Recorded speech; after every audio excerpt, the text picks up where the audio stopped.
has been 50 years since NBC interviewed me for that clip, and some things have not changed.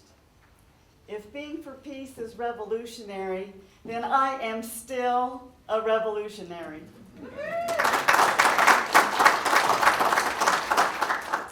Thank you for that kind introduction, Michael. I also want to thank Michael for co-chairing this event from the very beginning.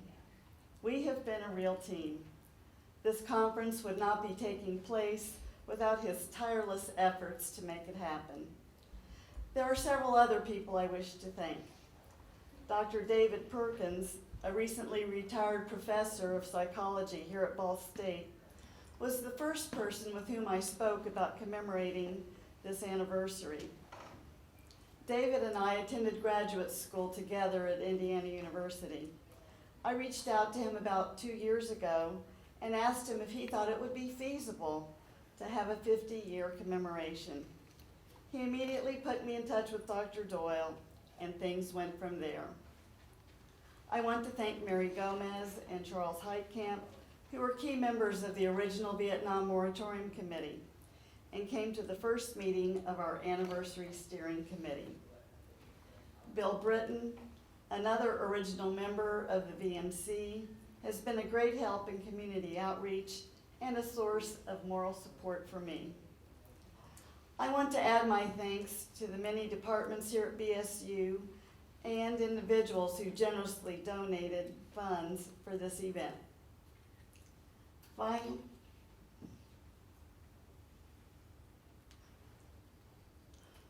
Finally, I want to thank my husband.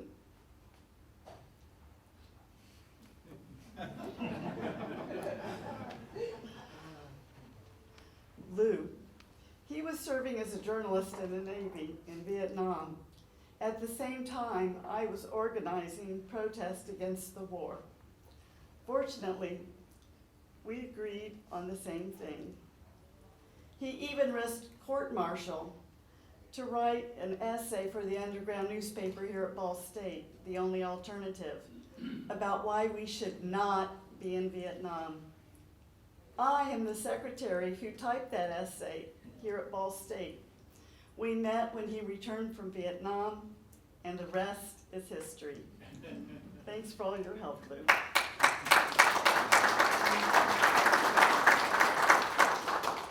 So, why are we commemorating something that happened 50 years ago?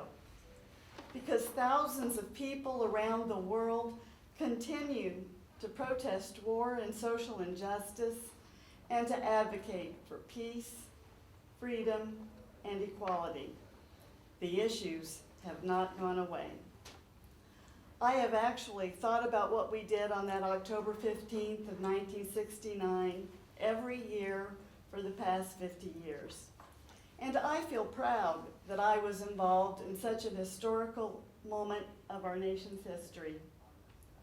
I often think about the people who participated at the time, and it was a pleasure to reunite with many of them last night at dinner. It is not widely known that Ball State students were involved in anti-war protests. So I think it is incumbent upon those of us who were there at the time to share with you what we were able to do and how rewarding it was to do it. Today, we want to rekindle the spirit of that Vietnam Moratorium Committee. Our country is facing many challenges these days, and current Ball State and high school students and people from the Muncie community may think there isn't much they can do, but there are many things you can do. Hopefully, our story will inspire a new generation to, 1, believe in themselves, and 2, believe in the power of a small group of committed people to make a difference. As Helen Keller admonished us, I am one, but I am still one. I cannot do everything, but I can do something. And because I cannot do everything, I will not refuse to do the something that I can do.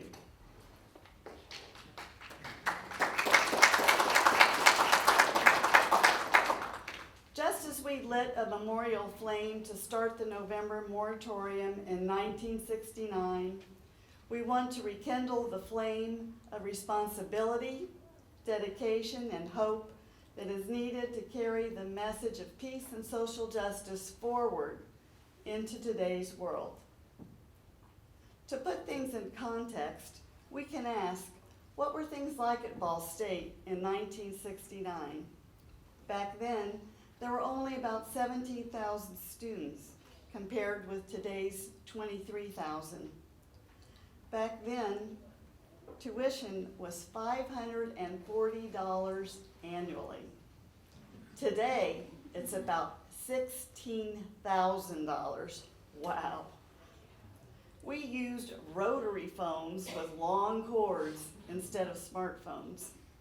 We typed our papers on manual typewriters rather than laptops. The biggest appliance in our dorm rooms was a popcorn popper. Female students often wore skirts because that was expected in some classes. During the same month that the first Vietnam Moratorium Committee held its first protest, 600 male students staged a panty raid. It is hard to even imagine that now. But there was always a small group of students attempting to bring attention to important current issues. I believe that this impulse is still true today. The activist fair and poster session that will take place outside this room later on today is proof that that kind of involvement is still alive. Prior to the Vietnam Moratorium Committee's activities, there was little interest on the BSU campus in protesting the war in Vietnam. In October of 1967, 23 Ball State students attended the national mobilization to end the war in Vietnam, which was held in Washington, D.C.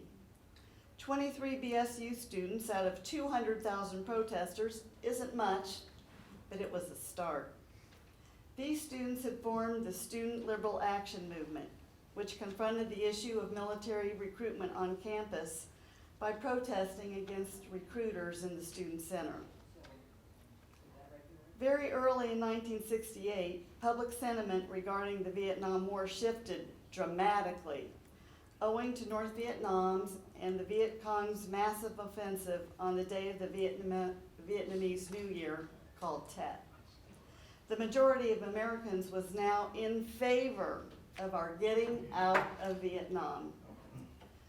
A crucial change at Ball State was the initiation of an underground newspaper called The Only Alternative, edited by Carl Van Buskirk and David Johnson. I attribute my own political awakening and my willingness to start the Vietnam Moratorium Committee to this newspaper. Back in the 60s, students' only access to television was in the dormitory lounge. There were no TVs in our rooms. The internet hadn't yet been invented. President Nixon did not bombard us with Twitter feeds. Because I didn't read a daily newspaper, the only alternative was my lifeline to the wider world.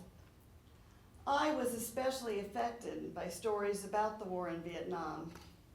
A photo of the results of our use of napalm moved me to my core. I could not believe that good Americans could do such horrendous things to our fellow human beings. During the summer of 1969, I was employed as a clerk typist at an insurance company in Indianapolis. I got tired of the mindless chit-chat during our coffee and lunch breaks and decided to post a photo on the office bulletin board of people who had been napalmed. Boy, was I naive. It did not take long for me to be hauled into the conference room for a meeting with my supervisor. I was accused of being a communist and was told that postings like that did not belong in the office. He almost fired me, but gave me a second chance if I would be quiet. Later that summer, I requested time off to attend the National Student Congress in Texas. The management of the company refused my request. They told me that I couldn't change the world and that I should stick to the system. That was my last day on that job. It was also the last day of my quiet life as a sorority girl. I did go to Texas, and that is where I learned about the National Vietnam Moratorium Committee. I returned to Ball State in the fall and tried to find someone with experience to head up a moratorium committee here on campus. No one wanted the job. So I stepped up and took charge. Frankly, I didn't know what I was doing, but my heart knew it was the right thing to do. I tell this story in the hopes that someone in the audience will listen to his or her own heart and do what needs to be done to make our world a better place. There isn't time for me to give a history of the war in Vietnam, but let me take a moment or so to let you know how the National Vietnam Moratorium Committee came about. After Richard Nixon took office in 1969, Americans continued to lose their lives in Vietnam at the alarming rate of almost 250 a week. Although Nixon talked about plans for peace with honor, nothing seemed to change. Jerome Grossman, a political activist from Massachusetts, called for a general strike of the war if the war did not end by October of 1969. David Hawk, Sam Brown, David Mixner, Marge Sklinker, and others began to organize the Vietnam Moratorium Committee. Brown's concept was that protests should take place in communities rather than on college campuses so that people in the heartland would feel like the issue belonged to them. The idea was to have a series of moratoriums on ordinary activities, starting with October 15, 1969, as a way of pressuring the government to end the war. The National Committee encouraged people and communities all around the country to organize their own events on that day. It turned out to be the largest nationwide peace demonstration in U.S. history up until that time. Some 2 million people took part in hundreds of locations. Ball State was one of those places. We held the first meeting of the Ball State Vietnam Moratorium Committee in September 1969. There were probably 20 or 30 students who attended. Several of those former students are with us here today. We were brimming with enthusiasm, dedication, and hope, but short on experience and knowledge of how to get things done. The Ball State Student Senate refused to support the VMC twice. The Ball State Daily News editorialized against us. I was shocked. I knew we would have an uphill battle, but this was the first sign of what a steep incline we were facing. We were truly on our own. Our little group worked feverishly to plan a program for the month of October. We were lucky to have political science professor Quentin Davis as our faculty advisor. Our focus was on education.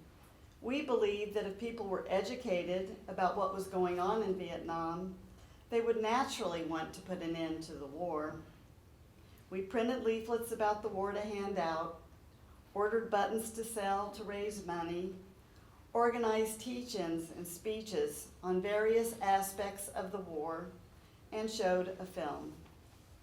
We made a decision to read the names on the steps of the administration building of all the American servicemen who had already died in Vietnam. We planned to end the day with a memorial service.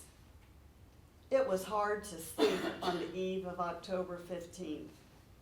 We didn't know what to expect. We woke up to a beautiful fall day and were very grateful for that. We had scheduled events throughout the day. The Newman Center, the place where Catholic students gathered, declared a Peace Week and held a special Mass. Members of the committee, including myself, took turns reading the names of all the servicemen who had died in the war. As each name was read, the people gathered around said the words, "is dead," in a somber tone. We did this with respect and concern, and it made the consequences of being in that war even clearer. More than one of us cried after we read our list of names. It took 24 hours to read them all. The reading of the names of the war dead proved to be extremely controversial. Many people felt it was a betrayal to use the names of men and women who had believed in what they were fighting for. Our committee believed that the true betrayal was by Nixon, Lyndon Johnson, and presidents and administrations all the way back to Dwight D. Eisenhower. Our local committee always supported our veterans both on and off campus. We didn't want any more soldiers to be killed for a manifestly unjust cause. Benner Davenport, who is with us here today, started Veterans for Peace on campus. And many vets returning to the States, including my future husband, bravely wore buttons proclaiming that they were Vietnam veterans against the war. I should note that a different kind of movement sprang up at Ball State while we were planning protests against the war. Mary Lynn Whitcomb started Project Faith and gathered over 4,000 signatures in support of President Nixon. Her main argument was that our president knew more about what was going on than we did, so we should have faith. I have to agree that President Nixon did know more than we did, and he and his administration and military commanders lied to us about what was really going on over there in Vietnam.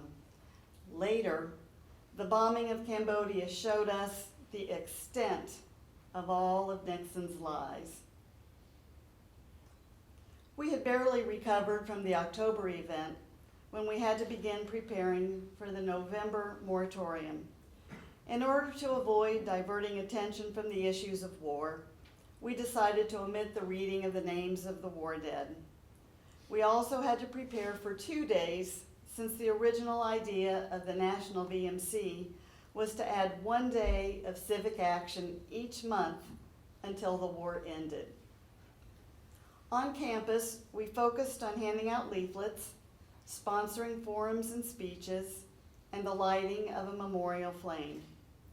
At least 250 people marched to downtown Muncie one evening to hear a speech by John Balaban, a professor from Penn State who had gone to Vietnam on humanitarian missions several times.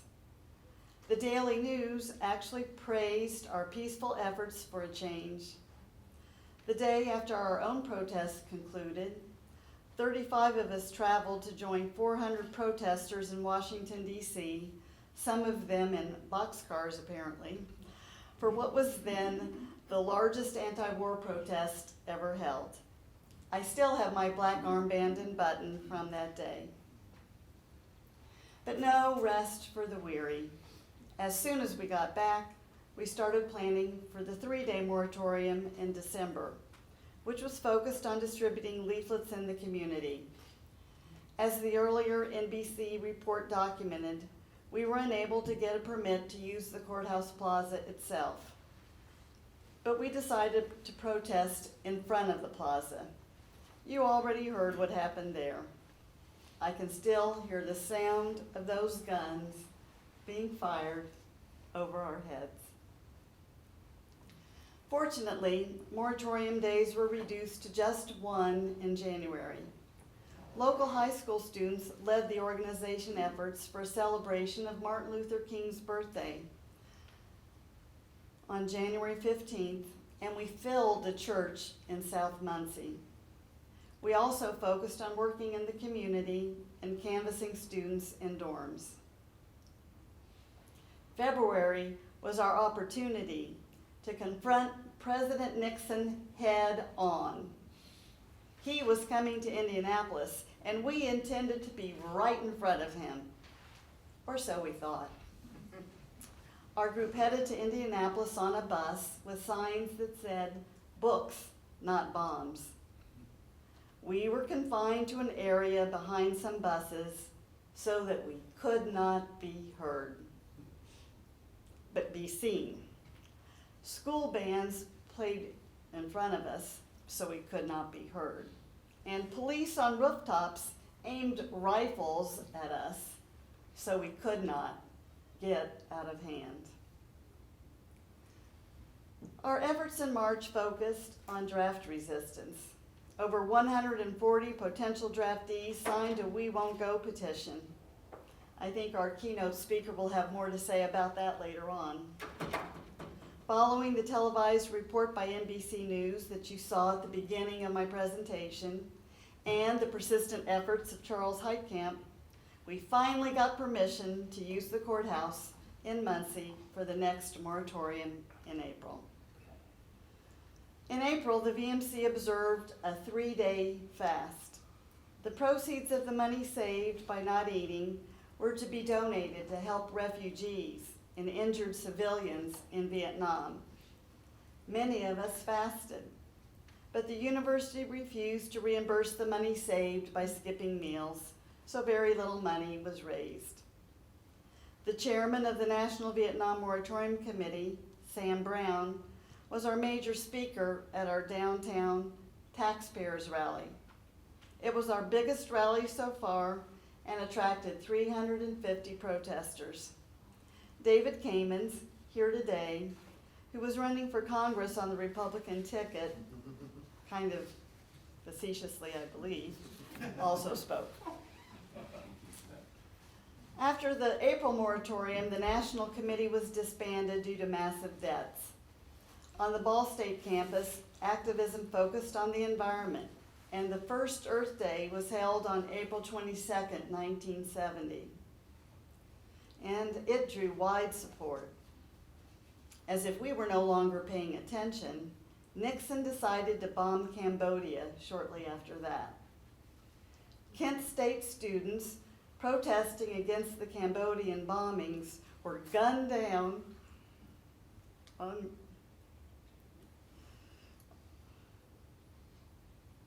just thinking about that is just so horrible. They were gunned down on May 4th by the National Guard. The newly formed New Left Coalition at Ball State immediately organized a protest, and the student body was finally awakened to our cause. Over 2,000 people participated in a sit-in demonstration, and President Pruitt agreed to fly the flag at half-mast. Some demonstrators were clearly against the invasion of Cambodia. Others were shocked of the murders of 4 students in neighboring Ohio. During the final month of the academic year, Students for Peace and other causes struggled to find their way. We expanded our concerns from a focus on peace in Vietnam to other issues, such as racial equality, women's liberation, and the environment. We encouraged people to volunteer in the political campaigns of peace candidates, and many of us did that. Our small but mighty cadre moved on with our lives, but most of us have continued to fight for peace and social justice in our own ways, in any way we can. So, as I look back over 50 years, What lessons do I have to share about how to make a difference in today's world? First of all, you have to be able to imagine. As John Lennon encouraged all of us to do, imagine all the people living life in peace. Second, you have to try. Martin Luther King said that the arc of the moral universe is long, but it bends toward justice. Bruce Springsteen later added, and that arc doesn't bend on its own. Third, you have to find an issue that moves you. For me, it was the picture of those bodies burned by napalm. I don't know what it will be for you. Perhaps it will be the photo of a young father and his toddler curled in a final watery embrace after a failed attempt to immigrate to America, the land of opportunity. Perhaps it will be the picture of yet one more pile of flowers and teddy bears and photos of people who have been gunned down by someone with a firearm. Perhaps it will be the video of an unarmed man shot by police officers who acted before they knew the whole story. Perhaps it will be the image of starving children who cannot escape the consequences of climate change, or just a polar bear stranded on that last piece of ice. I do not know what will move you, but I am confident that you will be moved to act, and soon. Unfortunately, there are too many choices. But whatever it is that moves your heart, act on it. Do something. Like Emma Gonzalez and David Hogg, after their classmates at Parkland High School were killed, you may decide to shout, "Never again!" Like Greta Thunberg, the young Swedish climate change warrior, you may decide that it's more important to save the planet than to attend classes. Greta told us, adults keep saying that we owe it to the young people to give them hope. But I don't want your hope. I don't want you to be hopeful. I want you to panic. I want you to feel the fear I feel every day. I want you to act. I want you to act as if you were in a crisis. I want you to act as if the house is on fire, because it is. I don't know what will move you to take action or what role you will decide to take, but I do know that nothing can no longer be an option. There is too much at stake for all of us. It is time for everyone to feel the fire we felt in the 60s and rekindle that flame. In line with Ball State's inspiring new campaign, I think it is time to make some sparks fly. You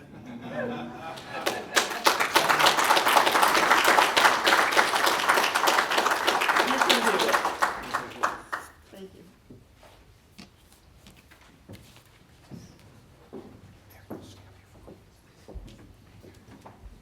So if you wouldn't mind, we have a microphone up front here, and we would welcome questions from the audience. The reason we're asking you to take the mic is because today's events here in the Student Center are being recorded by the University Media Services, and they will be streamed after this event is over, and we want to make sure your question gets on the audio track as well as Mary's answer. Okay, so I'd just like to welcome everyone, and do you have a question? Thank you so much for your talk. That was really inspiring. My question is about, you mentioned that you had a faculty advisor, but I was also wondering about faculty involvement in those months? Were they coming to the events? Were they participating? What was the faculty involvement like in the moratorium committee? Okay, thank you. That's a good question. Quentin Davis, of course, was our main faculty support. David Kamens, who was a history professor, he's with us here today, was supportive. Dr. William Miller, who I had the pleasure of having as a professor in my American Literature class, was supportive. Many faculty, including Dr. William Rinke from the psychology department, really believed that the focus should be the students. However, he traveled to Cincinnati and somehow, almost accidentally, got involved in a protest there and got arrested and spent some time in jail. So we know that a lot of faculty supported us, and they didn't attend meetings of the Vietnam Moratorium Committee, but they did join us at times. Personally, I never experienced any negative feedback from faculty. I mean, doing all of this, I was still attending classes, and I never felt any bad vibes from faculty. So I'd say we had some support. Anyone else?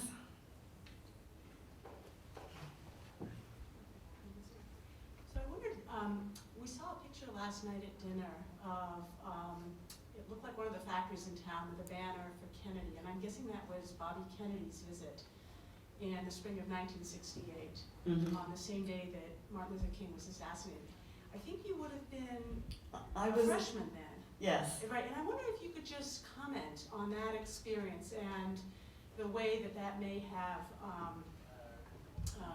been important or significant to you, but also how that then folded into some of the anti-war protests, given his own very vocal protest against the war a year before he was killed. Okay, thanks, Elizabeth. I'm really ashamed to say this. As I said in my speech, I was kind of not paying much attention. I was still a quiet sorority girl. I didn't even go to hear Robert Kennedy speak. That's a huge regret on my part. Of course, later on, I understood how important that was and how important his speech about Martin Luther King was later that day.